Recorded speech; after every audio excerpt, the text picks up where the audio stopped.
Y'all might not get good singing from this channel, but y'all will get a good review, okay?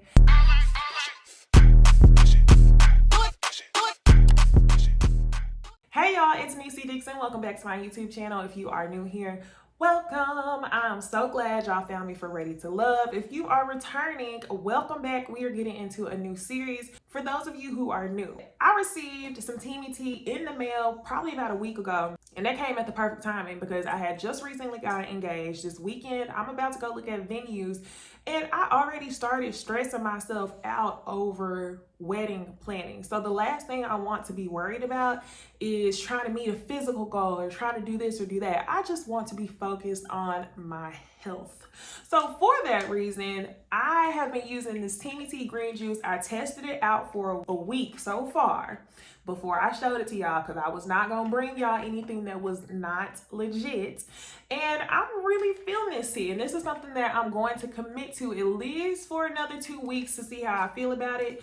I just want to make sure I get in my greens. I want to make sure I'm making healthy decisions so that way I don't have to crash and really stress myself out before the wedding. So for those of you who kind of want to get to know me, y'all want to get to see some of the wedding background stuff, let me know and I'll start like a whole separate vlog series. We need to come up with a hashtag or something like that. So y'all can join me on the little bridal series if y'all want to. Y'all can join me on this green juice challenge. I also have codes for y'all because I was not about to post this where I get a discount code for y'all. So you can use my code in the description box for 15% off or 20% off. Without further ado, you guys, we are about to review Ready to Love Season 3, Episode 2. They played us with the first episode. It was a damn casting special. So the title of this episode is called Mix or Mingle. And this is the episode where the couples meet up, they mingle from sun up to sundown, and 2 people go home. I don't know why people are acting so shocked. I think the biggest surprise was that it was 2 men going home, not a man and a woman. But I think that's how this show works because it always has to be an uneven amount until you get down to 3 couples if y'all are new to this show. So the couples mingle. We met them in the casting special. I already had some thoughts about these people. A couple of my thoughts were confirmed after tonight. I didn't want to do a review on the casting special because it's pretty hard to judge people off of just seeing them work out in their garage and seeing them with their kids. So I was like, let me wait until I see them mingle with the other couple. So we'll start off with the KG announcement. After all the couples have settled in, Uncle Tommy grabs everybody together and he's like, oh, I don't know if you noticed, but it's 9 dudes and 10 women. And everybody's like, oh my gosh, it is. And then in comes KG, aka Chris, aka Smooth Operator, aka Justice for Chris, okay? Because Nia did him dead wrong last season. So I'm very glad that Chris has an opportunity to come back. But I will say, y'all, I don't see Chris really hitting it off with any of the ladies there. I feel like the guys there, let me go ahead and put this out there. I don't think that the guys there are going to meet majority of the women where they are at. I think a lot of the women on this show are a little bit overqualified for the men there. We did talk about it on our Ladies at First Night panel, the age difference. A lot of the women are way younger than the men, and still the men, I don't think are meeting them where they should be at. There's red flags on both sides, but we'll get into that. So the only person who seems super excited about Chris being there is Stacy. She's in her confessional talking about baby, but I don't remember Stacy and KG really hitting it off like that. For the most part, to me, it seemed like a lot of the people were just fangirling over the fact that Chris was on the previous season if they were viewers of the show. But I didn't see Chris really hitting it off with anybody like that. So I'm a little bit worried that he may not find love even though he's ready. So let's get into this first mingle session before the elimination. So the first person to talk about Chris being there in his confessional was Ronald. Ronald was like, yeah, I just feel like Chris coming back just gave him the juice and we ain't got the juice like that. Ronald, I knew something was wrong with you whenever you said you had 3 jobs in the casting special. And there's nothing wrong with having different hustles. Everybody loves a man with multiple jobs, but you work as a car salesman, a casket salesman, and something else that I can't even remember, y'all. It's just 3 really, really random methods of hustling. So I was like, nah, I would never trust a car salesman, let alone somebody who sells caskets. Later in the episode, he shows his ass even more by talking to the cat lady, Andrea, and he tells his expectations for a wife. Basically, Ronald is old school. He expects a wife to stay at home, take care of children, and what annoyed me about this conversation with Ronald and Andrea was that the term working woman or career woman, I'm sorry, was being used.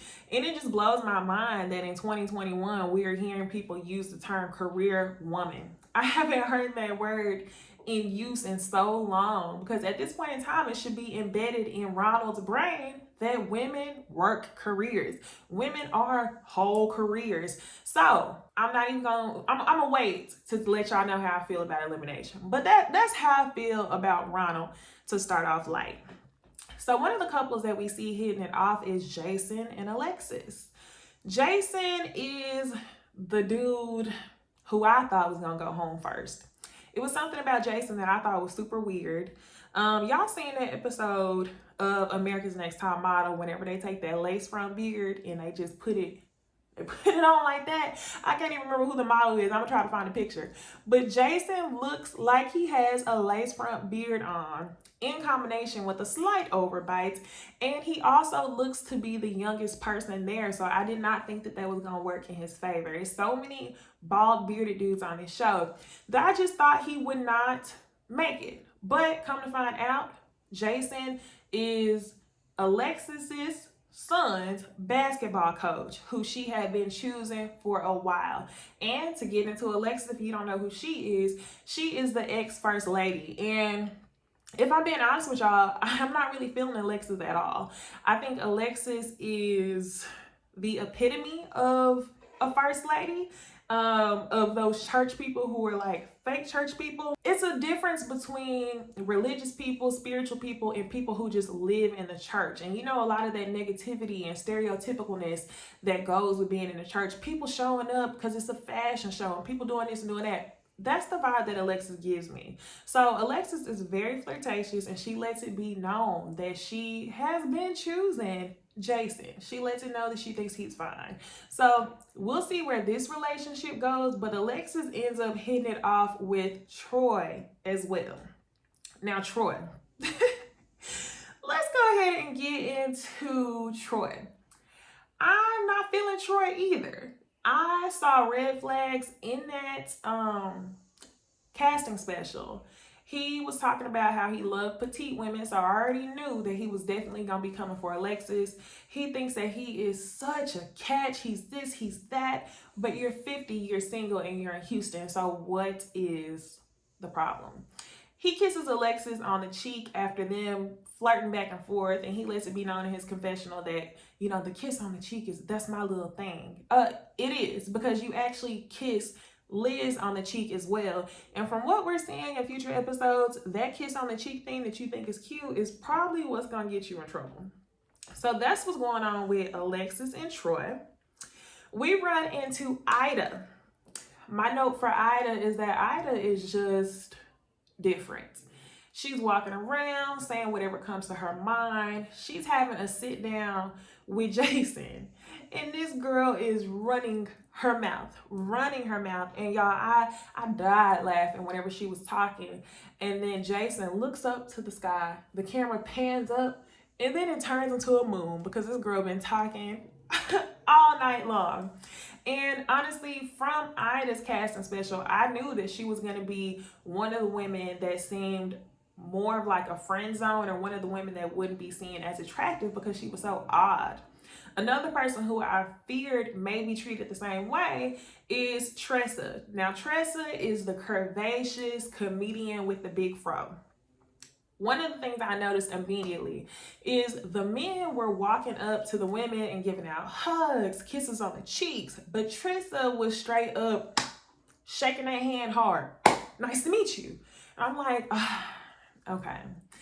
Tressa, like, if you don't go home tonight, it's because it's somebody there who's a real fool, which is Ida. But coming to find out, none of the ladies got home the first episode. But I am concerned for our girl Tristan. So let's get into Joelle. I just put Joelle in this damn button down. That is my notes. Joelle is the single father of, I think, 8-year-old twins. His wife passed away. So I think that a lot of the women are attracted that he is a father. And they're also attracted because he's not hard on the eyes. He's nice on the eyes. But he looks like a whole 90s R&B CD cover. Y'all, I figured it out. Peter Guns. This man reminds me a little bit of Peter Guns. And I was like, sir, if you don't take them sunglasses up, button that top up, like you were looking real funny right now. Almost corny. Very corny. So we see a connection between Joelle and Vernisha. He loves Vernisha's body. He wants it to be known that, he's not from here. He is not shy to be up there talking about baby, baby, baby. I can't say it, y'all. Don't judge me. I can't do no New Orleans accent, okay? Go over to Bondi Blues channel for that. But he's doing the whole accent, and I actually see him and Vernisha going far. I think they're two very attractive people. I'm a little concerned that Joelle knows that he's handsome, and he knows that he has the I'm a good father role about him. So I really don't want him to end up breaking Vernisha's heart, because while she is fine and very thick, I think that she is a down-to-earth person. So I don't want him to mess that up. And even more so, I don't want her to commit to him too early in the process to where she's not going to be chosen by anybody else. So now let's get into Christian. Christian. He is the mailman with the curved hairline. He's 36 years old. He has never been married, doesn't have any kids. He's very soft-spoken. And a lot of the women picked up on that. They were having conversations. And one of the things I didn't like was how proactive Kyra was in already deciding who to send home. She's talking with the other ladies, and she's bringing it up that she just wishes that he was a little bit more assertive. And she says, okay, Christian, come here. And Christian says, me? Yeah, you're the only one there named Christian. So I definitely understand what y'all mean by wishing that he was a little more assertive. But part of me is like, everybody's not going to be like that. You can't just tell him to be more assertive if that's not his personality, and then expect him to flip it within like 15 or 20 minutes because that's what y'all want. So I think that they really overlooked old boy, and they let the assholes live. So Andrea is sitting there talking to, I believe, Deidre, and she is talking about her damn cat. Andrea is the one who's been single since, I think, 2004. And it's nothing wrong with a woman being single, but something about Andrea tells me that she has her flaws. Like everybody else on this show, but her flaws, I feel like, is gonna be something very weird, because she's attractive, she has a good job, but don't come this early with the single cat lady stories. So I feel like the bottom two, in my opinion, at the time was definitely Idra and Andrea, because both of them, it seemed like nobody could form a connection. So what we run into, Uncle Tommy gathers all the ladies up, and he begins to ask them, who are you feeling? Who are you not really feeling? And we find out that all of the ladies, or not all, but a good majority of the ladies are feeling AJ. AJ is the bald dude with the beard. And I was not feeling him in the casting special. Number one, because he works in the music industry. Number two, he talked about how much of a good catch he was in the casting special. So I was like, okay, he's a major fuckboy. Then he said that he might have dated some of the women before. So I'm like, okay, he just confirmed it. Come to find out, Kyra has dated him, and her friends call him El Cheapo because they went on a date and his card declined, which she did not know. He tried to play her and make it seem like, no, you should change things. Women should pay for things. So he tried to guilt trip her into paying for a meal because he didn't have any money. I don't think that was a misunderstanding. I think El Cheapo is correct. You shouldn't have been going on a date if you didn't have the coin. He said, what did this fool say? He said that card was out the game. it was out the game? Or what you mean the account was out the game? Sir, come on now, okay? Who the ladies are not feeling? They say their bottom two is definitely Khalil. Khalil is, I think, 49 or 50. He comes off very intelligent. He's a teacher. There's no swag about him or anything like that. But he's just super sweet, and none of the ladies feel like they can make a connection with him. So they're not feeling Khalil, and of course, they're not feeling sweet-faced Christian, you guys.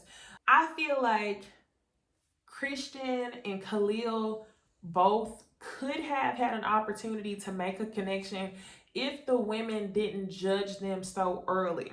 If I've been single for 17 years, like some of the ladies have been on this show, should I continue dating the same type of men that I typically date?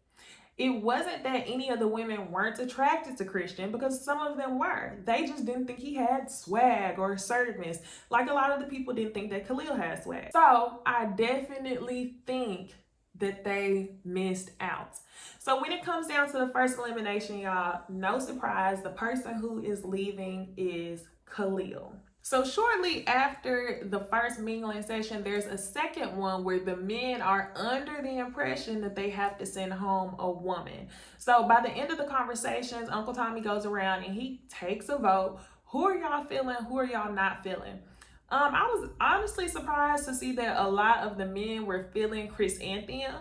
No shade to Chrysanthemum, but it's the wig for me. It's the lashes for me. I just didn't see it for her. It's not that I'm calling her ugly or anything like that. I just didn't see it for her. I feel like it's a lot of other women on the show that are bringing it with the hair and the fashions and everything else. So a lot of the men are feeling Chrysanthemum, but they can't even say her name right. So I think we're just going to call her Chris. Who they are not feeling though, seemed like it was a general consensus. Number one was Ida. Ida, I put a red flag next to her name. She said a lot of weird stuff. She talked too much. She couldn't build a connection with anybody. Number two was Tressa. Tressa was definitely friend zoning people with the hard ass handshakes. I told y'all. And then number three is Andrea talking about her cats. So we get down to elimination. And Uncle Tommy surprises everybody. You're not sending home a woman. You sending home another man. And Chris's face automatically goes, oh shit. They end up sending Chris home instead of Ronald. And I knew y'all were going to make the wrong decision. I had tweeted about it all night. So if y'all don't follow me on Twitter, y'all need to follow me on Twitter at Niecy Dixon, because I live tweet during the show. But everything about Ronald from that casting special was telling me that he was a little bit of an asshole. He's one of them people that's definitely been known as an asshole. And y'all know those types. So I feel like y'all kept the wrong person. I feel like you're doing a disservice to yourself, because one of y'all is going to get tied up with Ronald. And I already see it coming. You should have kept Christian. But that's all I have for tonight. Ready to Love Season 3, Episode 2. Make sure y'all hit the like button, subscribe, and share this video with people who love Ready to Love. And I will see y'all in the next video. Bye, y'all.